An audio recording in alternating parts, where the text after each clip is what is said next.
Have you ever wondered why turmeric is so popular? How did this spice become such an it spice that everyone talks about? What's its origin story? So that's what we're going to talk about today. Hi, I'm Dr. Shivani Gupta. I'm an Ayurvedic practitioner, and I did my PhD dissertation on turmeric the spice. So I'm very passionate about this one spice and what it can do with us.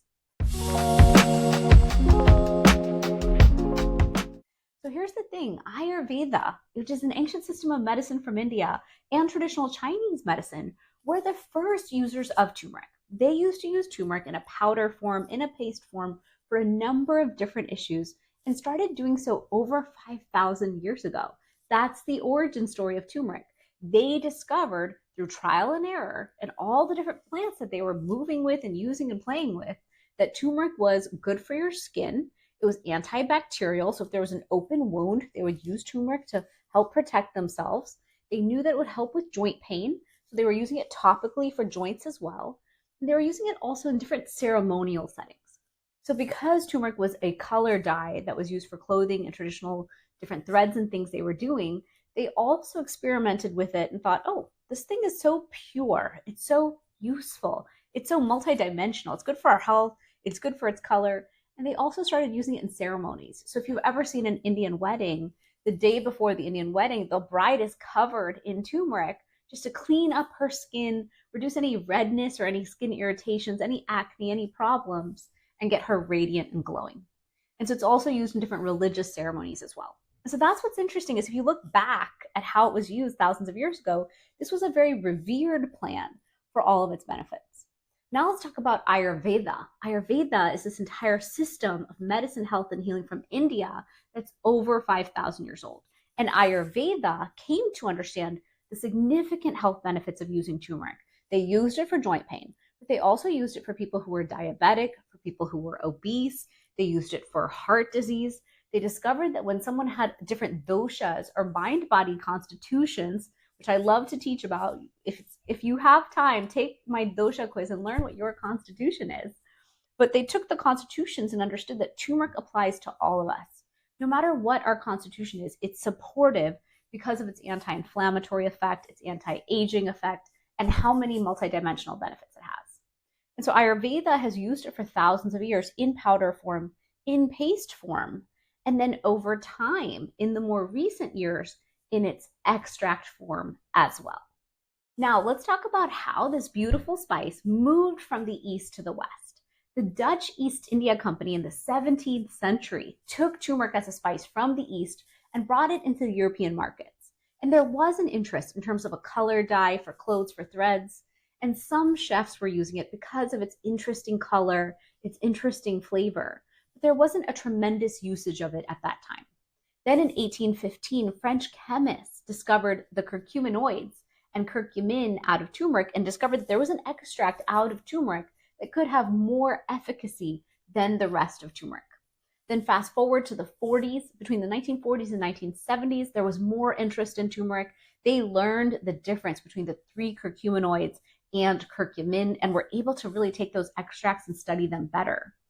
But then finally in the 1980s, there was an interest because Ayurvedic medicine, Ayurvedic doctors were coming into the West saying, hey, turmeric's incredible. Do you understand how powerful this spice is? It's not just here to dye your mustard yellow. Like it's here as not just a coloring agent. It can do so much more.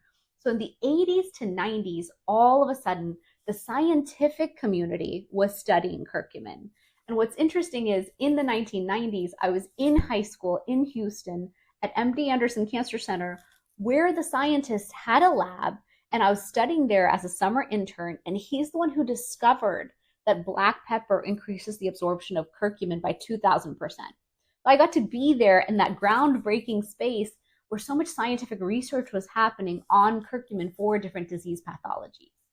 So the 90s was really this explosion of all this science. But what's interesting is in 2006, scientists noticed that Asians, older Asians who eat curry regularly, had a much lower chance of getting cognitive decline.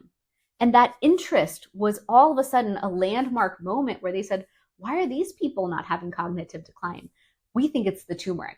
And that's when mainstream got behind this idea of what is turmeric? What does it do? How does it help the brain? What do you mean it's going to help with my neurocognitive decline, Alzheimer's, Parkinson's? And there was this huge fascination around turmeric. And what's cool is around this time, there was also an interest in superfoods. And so all of a sudden, turmeric can do so much. Science was already proving it. Mainstream is into it. Our whole culture got into what is this thing and how can it help my health? And it became known as a powerful superfood.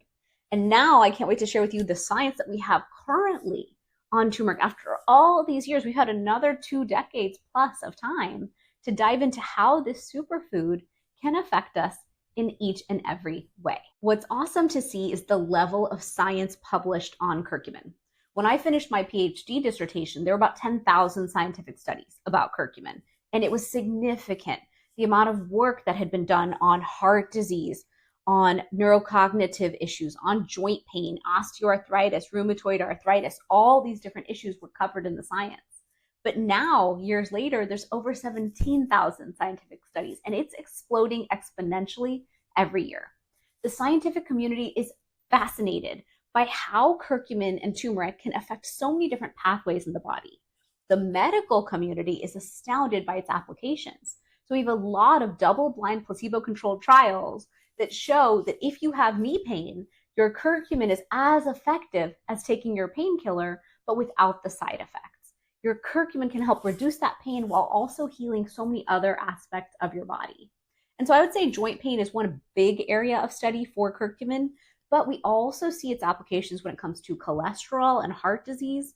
We're showing that when you use curcumin, because of the antioxidant capacity of your curcumin, instead of that cholesterol that we have in the body that's good, becoming rancid, sticking to our artery walls, causing plaque in our arteries, curcumin helps to prevent that sticking of that cholesterol and helps keep better blood flow in our arteries. We know it lowers blood pressure. We know it's anti-obesity. We know that it helps on so many of the different pathways. One other cool fact, curcumin can help cause cell apoptosis. That means the killing off of cells that don't belong in our body. And we know that over time, we form these zombie cells that run into everything and cause damage in us. And we experience that as aging symptoms, inflammaging. And curcumin can help stop those different processes in their tracks. So I love turmeric as the ultimate superfood, the number one on top of the mountain of all the superfoods that we can use to build vibrant health each and every day. Now, you can take raw turmeric and use it in your juice. I don't recommend that. I don't think it's the most effective way to take your turmeric. You can take dried turmeric, the spice, and incorporate it into your cooking. Taking daily turmeric by using it with the black pepper or healthy fat for the absorption is a great way to bring turmeric into your life.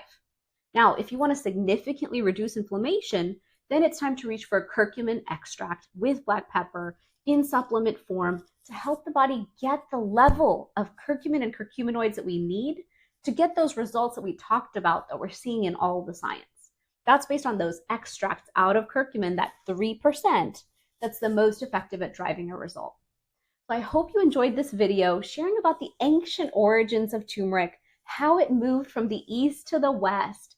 I always find it so fascinating that this one spice can do so much, and it traveled here to the west where we use it for so many of the different health struggles that we have and as an anti-aging tool for our own longevity. So I hope you enjoyed this video today. I'm Dr. Shivani Gupta, an Ayurvedic practitioner. I love sharing on the super spices that can transform our health. Please like and share this video to anyone in your life who needs it. And I hope you will follow me for more videos here on my channel to help you with your health and your vibrant health each and every day.